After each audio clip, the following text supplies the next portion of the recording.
नमस्कार. स्वागत आहे तुमचं ब्लॅकबोर्ड मॅथ मराठी या यूट्यूब चॅनलवर. आज आपण शिकणार आहोत घड्याळ आणि घड्याळाचा अंशात्मक कोन कसा काढायचा. घड्याळाचा अंशात्मक कोन काढण्यासाठी एक युनिव्हर्सल ट्रिक आहे. सरकारी नोकरी मिळवायची स्वप्न उराशी धरा. घड्याळाचे गणित आता सेकंदात स्पष्ट करा. तासाला गुणा 60 ने मिनिटाला 11चा मारा. वजाबाकी करून निम्मे करा. विषय संपला सारा. मित्रांनो, ह्याच गाण्याच्या 4 ओळींमध्ये ही ट्रिप लपलेली आहे. चला तर आपण काही गणितांच्या सहाय्यानं ही ट्रिक कशी उपयोगी पडते ते पाहू. आता पहा, पहिलं गणित दिलंय आपल्याला. दुपारी 3:40 वाजता तास काटा आणि मिनिट काटा यात किती अंशाचा कोन असेल? तासाला गुणा 60 ने म्हणजेच 3 गुणिले 60. उत्तर साहित्रिक 18 180. आता मिनिटाला 11चा मारा म्हणजेच 40 गुणिले 11. 11 चोक 44. वजाबाकी करा म्हणजेच मोठ्या संख्येतून लहान संख्या वजा करा. 440 वजा 180. किती आलं उत्तर? बघा, 440 वजा 180. 0. 14तून 8 गेले 6. 5ला 1. 4तून 2 गेले 2. वजाबाकी आली 260. आता वजाबाकी करून निम्मे करा म्हणजेच 260 भागिले 2. किती आलं उत्तर? 130. पर्याय क्रमांक अ हे उत्तर बरोबर आहे.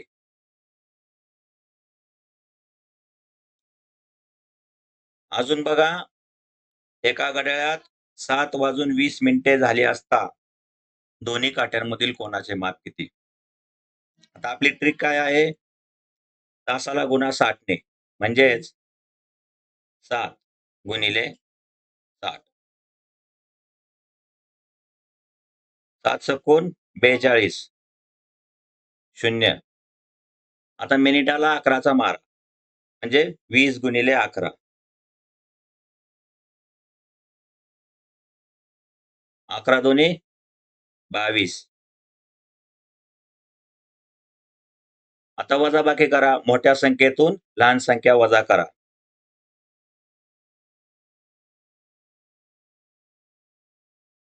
किती आलं उत्तर? 200. आता वजाबाकी करून निम्मी करा म्हणजेच 200 भागिले 2. उत्तर आले 100. पर्याय क्रमांक ब हे उत्तर बरोबर आहे.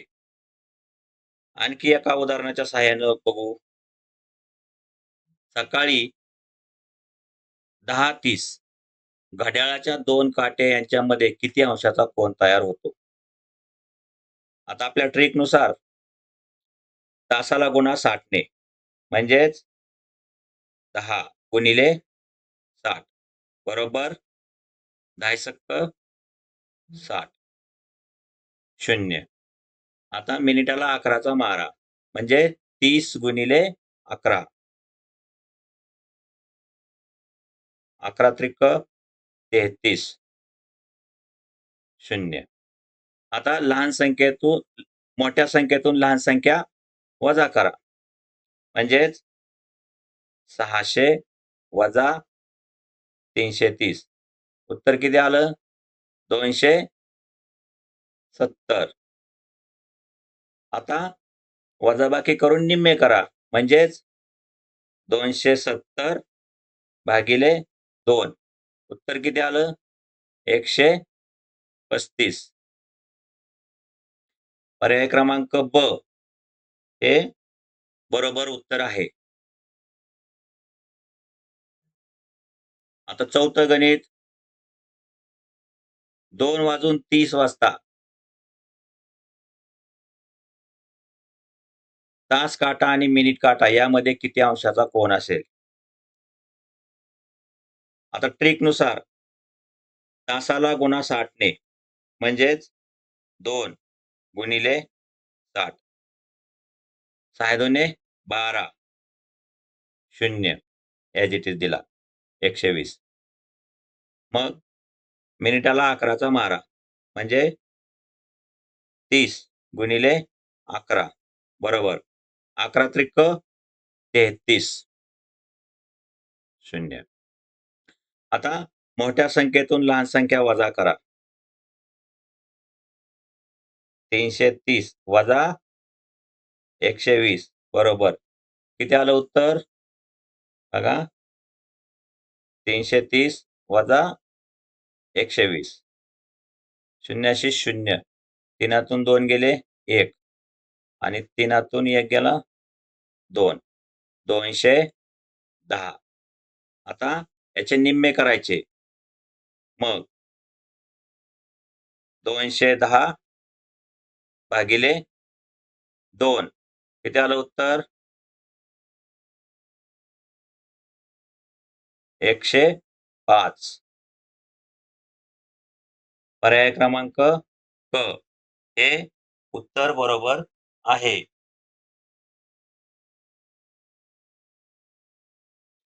आता 12:20 झाली असता तास काटा आणि मिनिट काटा किती अंशाचा कोन तयार करतील? आपल्या ट्रिकनुसार तासाला गुणा 60 ने म्हणजेच 12 गुणिले 60 बरोबर 12 72 720 0 बर. मिनिटाला 11चा मारा म्हणजेच 20 गुणिले 11 बरोबर 11 दुने 22. आता मोठ्या संख्येतून लहान संख्या वजा करा.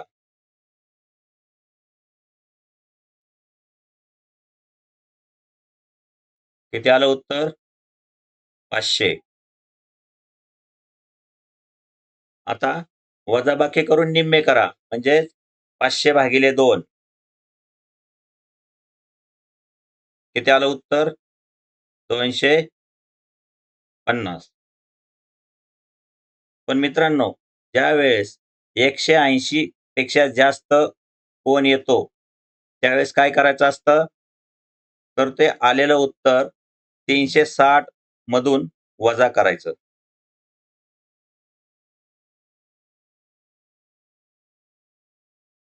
शून्य 6 मधून 5 गेला 1 आणि 3तून 2 गेले 1. आपलं उत्तर किती आहे? 110. याचं कारण मित्रांनो परीक्षेमध्ये नेहमी लघु कोन विचारलेला असतो. विशाल कोन जास्त करून विचारत नाही म्हणून.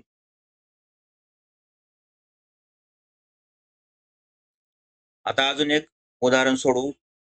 1:10 झाल्यावर घड्याळात किती अंशाचा कोन तयार होतो? मग तासाला गुणा 60 ने 1 गुणिले 60 बरोबर 60. मिनिटाला 11चा मारा म्हणजे 11 गुणिले 10 बरोबर 110. वजाबाकी करा. मोठ्या संख्येतून लहान संख्या वजा करा. 110 वजा 60 किती आलं उत्तर? 50. आता निम्मे करा. 50 भागिले 2 बरोबर 25. किती आलं उत्तर? 25. पर्याय क्रमांक क हे उत्तर बरोबर आहे. आता आपण पुढचा प्रकार पाहू. Mirror image of a clock म्हणजेच घड्याळाच्या आरशातील प्रतिमा. तर याच्यासाठी काही महत्त्वाचे नियम लक्षात ठेवा. जर प्रश्नामध्ये दिलेली वेळ ही 1 ते 11च्या दरम्यान असेल, तर ती वेळ 11 ते 60 मधून वजा करावी. आणि जर दिलेली वेळ 11 ते 1 च्या दरम्यान असेल, तर ती वेळ 23 ते 60 मधून वजा करावी. आणि आरशावरून प्रत्यक्ष वेळ काढण्यासाठी पण तीच पद्धत वापरावी. काही उदाहरण सोडवू म्हणजे हे नियम आपल्या लक्षात येतील. आता एका घड्याळात 3 वाजले आहेत, तर आरशातील प्रतिमेत किती वाजलेले दिसतील? आता नियम काय आहे? 1 ते 11 मध्ये असेल, तर 11 ते 60 मधून वजा करा. मग 3 1 ते 11 मध्ये आहे. म्हणून आपल्याला काय करायचं? 11 ते 60 मधून वजा करायचं. मग 11, 60 वजा 3. किती आलं उत्तर? 0, 6. आता 11 तून 3 गेले 8. अच्छा आला 1, 0. 8 वाजून 60 मिनिटे म्हणजेच 9. हे उत्तर बरोबर आहे. दुसरं एक उदाहरण पाहू. जर घड्याळात 8:20 ही वेळ झाली असेल, तर आरशात कोणती वेळ दाखवेल? आता नियम काय सांगतो? 1 ते 11 मध्ये असेल, तर 11 ते 60 मधून वजा करा. मग 11 ते 60. 11, 60 वजा 8, 20. 0, 6 मधून 2 गेले 4. मग 1तून 11 मधून 8 गेले 3. 3:40. पर्याय क्रमांक ब हे उत्तर बरोबर आहे. पुढचं उदाहरण. आरशातील प्रतिमेत वेळ 7:10 दाखवत आहे, तर घड्याळाची प्रत्यक्ष वेळ काय असेल? आता आरशातील प्रतिमा सोडवण्यासाठी पण तीच पद्धत वापरायची. म्हणजे दिलेली वेळ जर आपल्याला 11 ते 1 मध्ये असेल, तर 23 ते 60 मधून वजा करायची किंवा 1 ते 11 मध्ये असेल, तर 11 ते 60 मधून वजा करायची. आता दिलेली ही वेळ 1 ते 11 मध्ये आहे. म्हणून आपण काय करू? 11 ते 60 मधून वजा करू. मग 11, 60 वजा 7, 10. 0, 6 तून 1 गेले 5. आता 11 तून 7 गेले 4. 4ला 1, 4:50. बघा पर्याय क्रमांक ब हे उत्तर बरोबर आहे. अजून एक उदाहरण सोडवू. आता घड्याळात 10:45 वाजले असताना आरशात पाहिले असता किती वाजल्याचे भासेल? मग वेळ 1 ते 11च्या मध्ये दिलेली आहे. म्हणून आपल्याला काय करायला लागेल? 11 ते 60 मधून वजा करायला लागेल.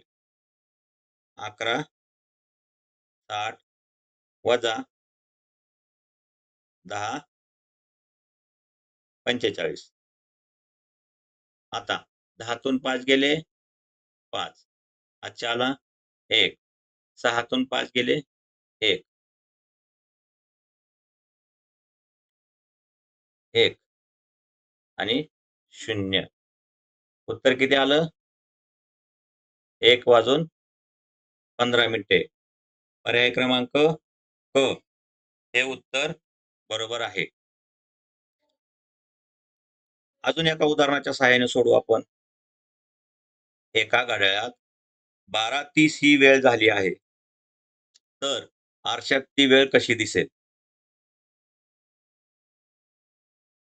आता दिलेली वेळ ही 11 ते 1 च्या दरम्यानची आहे. म्हणून आपल्याला काय करायला लागेल? ही वेळ 23 ते 60 मधून वजा करायला लागेल. 23, 60 वजा 12, 30.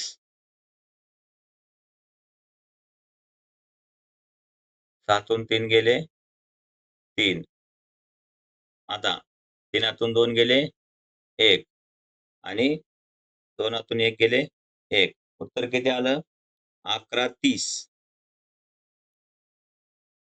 आरशात ती वेळ कशी दिसेल? 11:30 पर्याय क्रमांक अ हे उत्तर बरोबर आहे.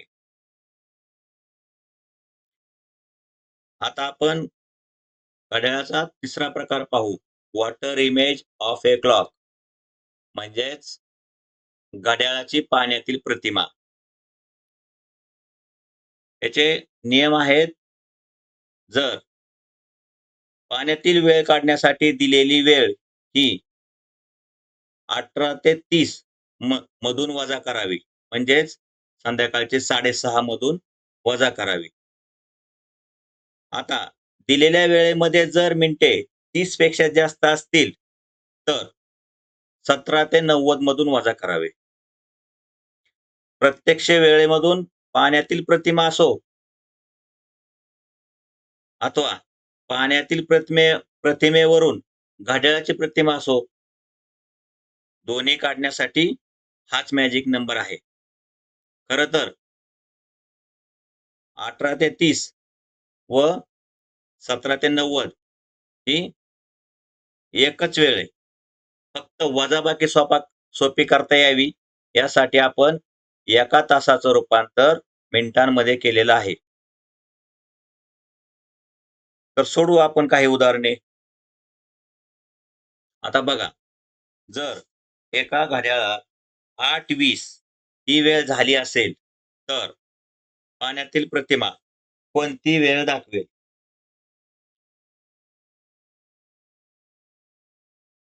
आता पाण्यातील प्रतिमा काढण्यासाठी आपल्याला काय करायला लागेल? दिलेली वेळ 18 ते 30 मधून वजा करायला लागेल. मग 18, 30 वजा 8, 20 बरोबर. 0 3तून 2 गेले 1. 8तून 8 गेले 0 आणि 1. किती आलं उत्तर? 10 वाजून 10 मिनिटे. आपलं उत्तर पर्याय क्रमांक अ हे उत्तर बरोबर आहे. एका घड्याळात 9:50 ही वेळ झाली असेल तर त्याची पाण्यातील प्रतिमा कोणती असेल? आता दिलेल्या वेळेमध्ये मिनिटे ही 30 पेक्षा जास्त आहेत. म्हणजे आपल्याला काय करायला लागेल? दिलेली वेळ 17 ते 90 मधून वजा करायला लागेल. मग 17 ते 90 वजा 9:50. 0शी 0. 9तून 5 गेले 4. आता 17तून 9 गेले 8. 5ला 1. 1तून 1 गेले 0. उत्तर किती आलं? 8:40. म्हणजेच त्या घड्याळाची पाण्यातील प्रतिमा कोणती वेळ दाखवेल? 8 वाजून 40 मिनिटे. पर्याय क्रमांक क हे उत्तर बरोबर आहे. आणखी एक उदाहरण सोडवू. सकाळी 10:30 वाजले असताना पाण्यातील प्रतिमा कोणती वेळ दाखवेल? घड्याळाची पाण्यातील प्रतिमा काढण्यासाठी दिलेली वेळ आपल्याला 18:30 मधून वजा करायला लागेल. मग 18:30 वजा 10:30 0 0 आता 8 असे 8 एकातून 1 गेले 0 उत्तर किती आलं 8 म्हणजेच सकाळी 10:30 वाजले असताना पाण्यातील प्रतिमा 8 वाजताची वेळ दाखवेल. पर्याय क्रमांक ब हे उत्तर बरोबर आहे.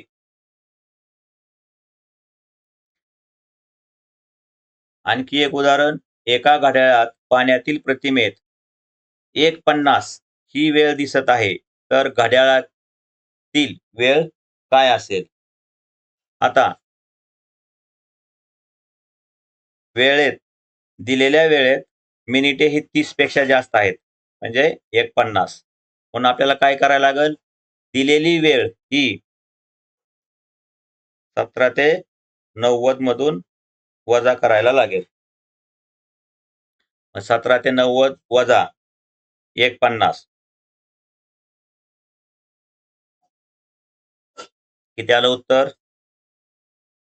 0 9तून 5 गेले 4 आता 7तून 1 गेले 6 आणि 1 किती वेळ दाखवेल? 16:40. 16:40 म्हणजे रेल्वेच्या वेळेनुसार किती होतात?